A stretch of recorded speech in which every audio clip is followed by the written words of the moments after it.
গ্রামের এক কোণে ছিল ছোট্ট একটি বাড়ি।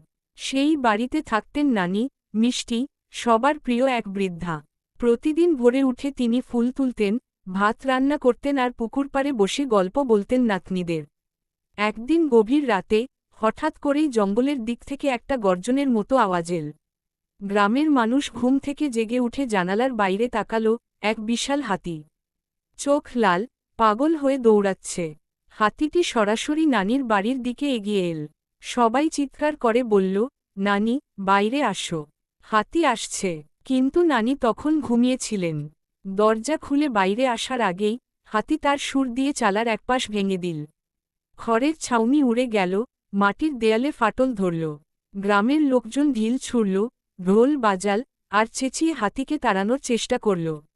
অনেক কষ্টে শেষে হাতিটি জঙ্গলের দিকে ফিরে গেল। সকালে সবাই মিলে নানির ভাঙা ঘর মেরামত করতে লাগল। নানি হেসে বললেন, আমার ঘর গেল, কিন্তু তোমাদের ভালোবাসা পেলাম। সেটাই তো বড় কথা। সেদিন থেকে গ্রামের মানুষ ঠিক করল, জঙ্গলের পাশে নতুন করে কোন কিছু গড়ে তুলবে না, যাতে বন্যপ্রাণীরা বিরক্ত না হয়।